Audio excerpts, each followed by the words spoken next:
Halo teman-teman semuanya. Eh, Halo teman-teman semua. Perkenalkan, nama saya Florian. Saya dari kelas 23 MN2. Pada kesempatan kali ini saya akan menganalisis rasio keuangan pada perusahaan Bintang Mitra Semesta Raya (TBK) pada mata kuliah Manajemen Keuangan. Jadi yang pertama ada rasio profitabilitas. Rasio profitabilitas sendiri mempunyai 3 rumus. Yang pertama ada return on asset atau ROA. Yang kedua ada return on equity atau ROE. Dan yang ketiga ada return on investment atau ROI. Untuk rumus dari return on asset atau ROA sendiri, yaitu laba bersih dibagi total aset dikali 100%. Lalu untuk return on equity atau ROE, rumusnya adalah laba bersih dibagi total ekuitas dikali 100%. Untuk return on investment atau ROI, rumusnya sendiri adalah laba dibagi investasi dikali 100%. Oke, jadi di sini saya akan menganalisis untuk ROA terlebih dahulu pada perusahaan Bintang Mitra Semesta Raya (TBK). Jadi ROA yang konstan di 100% menunjukkan bahwa setiap unit aset yang digunakan perusahaan menghasilkan laba bersih yang sebanding. Ini mencerminkan efisiensi dalam penggunaan aset dan dapat mengidentifikasikan pengelolaan yang baik. Namun perlu diteliti lebih lanjut apakah laba bersihnya meningkat seiring dengan pertumbuhan aset. Lalu yang kedua ada ROE. ROE pada perusahaan PT Bintang Mitra Semesta Raya sendiri cukup stabil di 100%, menunjukkan bahwa perusahaan efektif dalam menghasilkan laba dari ekuitas yang ditanamkan pada pemegang saham. Ini berarti perusahaan memberikan pengembalian yang sangat baik yang bisa menarik bagi investor. Lalu untuk ROI ini menunjukkan hasil 100% juga, mengidentifikasikan bahwa setiap investasi yang dilakukan perusahaan memberikan laba yang setara dengan investasi awal. Ini mengidentifikasikan keputusan investasi yang bijaksana dan efisien. Lalu yang kedua ada rasio likuiditas. Jadi di rasio likuiditas ini ada 3. Yang pertama ada current ratio atau CR.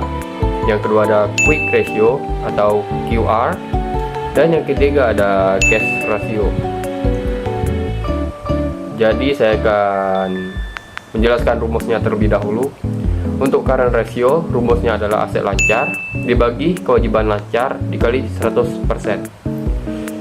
Lalu untuk quick ratio, untuk rumusnya sendiri, aset lancar dikurang persediaan dikurang kewajiban lancar dikali 100%.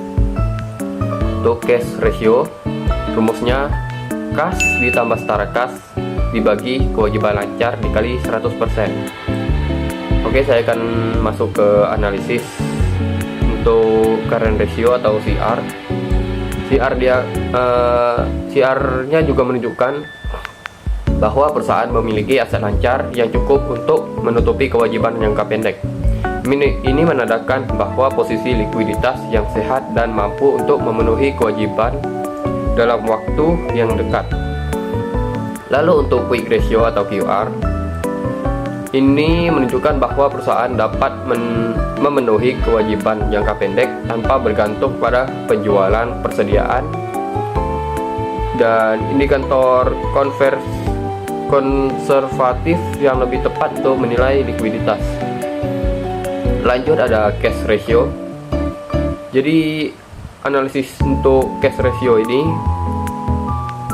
cukup konsisten juga di 100%, bahwa kas dan setara kas yang dimiliki perusahaan cukup untuk menutupi semua kewajiban jangka pendek. Ini menunjukkan keamanan finansial yang lebih tinggi dalam hal likuiditas. Lanjut yang ketiga ada rasio leverage, terdiri dari dua rumus. Yang pertama ada debt to asset ratio atau DER, dan yang kedua ada debt to equity ratio atau DER. Jadi untuk rumus dari debt to asset ratio ini yaitu total hutang dibagi total aset dikali 100%. Untuk rumus dari debt to equity ratio itu sendiri total hutang dibagi total likuiditas dikali 100%. Jadi di sini saya akan menganalisis untuk debt to asset ratio terlebih dahulu. Jadi total hutang perusahaan sama dengan total aset. Untuk di debt to asset ratio ya, ini menunjukkan bahwa perusahaan sepenuhnya dibiayai oleh hutang yang bisa meningkatkan risiko finansial. Dalam kondisi pasar yang tidak stabil, perusahaan mungkin kesulitan untuk memenuhi kewajiban hutangnya sendiri. Lalu untuk debt to equity, analisisnya juga menunjukkan bahwa struktur modal perusahaan sangat bergantung pada utang. Ini berisiko karena dalam situasi sulit, perusahaan mungkin tidak dapat memenuhi kewajiban hutang yang dapat berdampak negatif pada pemegang saham.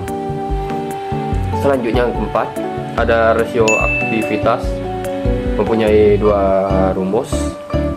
Yang pertama total asset turnover, dan yang kedua ada current asset turnover. Jadi untuk rumus dari total asset turnover ini sendiri yaitu penjualan bersih dibagi total aset dikali 100%. Lalu untuk current asset turnover, rumusnya sendiri penjualan bersih dibagi aset lancar dikali 100%. Jadi untuk hasil analisis saya untuk total aset turnover ini, untuk rasionya ini menunjukkan seberapa efektif perusahaan menggunakan asetnya untuk menghasilkan penjualan. Hasil yang stabil ini menunjukkan efisiensi yang baik dalam operasional. Selanjutnya ada current asset turnover.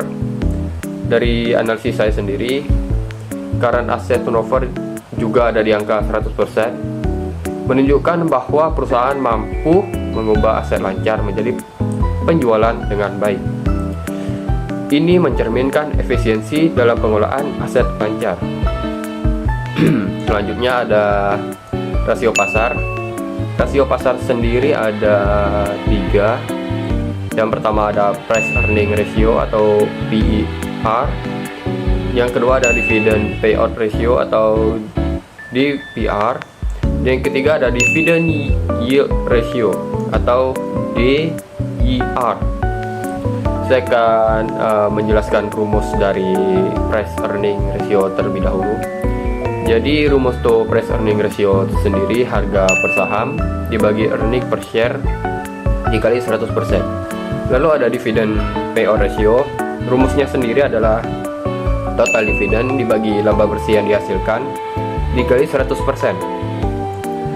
Lalu untuk rumus dividend yield ratio, itu sendiri dividen per share dibagi market value per share dikali 100%. Jadi untuk analisis dari price earning ratio ini stabil, menunjukkan bahwa harga saham mencerminkan laba per saham dengan baik. Ini menunjukkan ekspektasi positif pasar terhadap pertumbuhan laba. Lalu untuk analisis dari dividend payout ratio, untuk dividend payout ratio ini juga lumayan tinggi, menunjukkan bahwa perusahaan membagikan seluruh laba sebagai dividen. Meskipun itu menarik bagi investor, hal ini juga menunjukkan kekurangannya reinvestasi untuk pertumbuhan di masa depan. Lalu ada analisis dari dividend yield ratio. Ini juga lumayan stabil, menandakan bahwa dividen yang dibayarkan setara dengan nilai pasar per saham.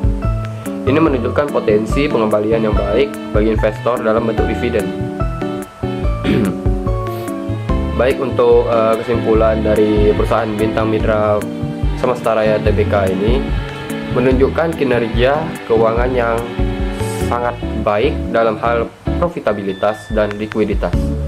Namun ketergantungan yang tinggi pada hutang DIR dan DIR yang 100% menunjukkan risiko yang perlu dikelola dengan hati-hati. Meskipun perusahaan ini mampu memberikan dividen tinggi, penting untuk mempertimbangkan keseimbangan antar membagikan laba dan reinvestasi untuk pertumbuhan di masa depan. Sekian dari analisis dari saya. Terima kasih.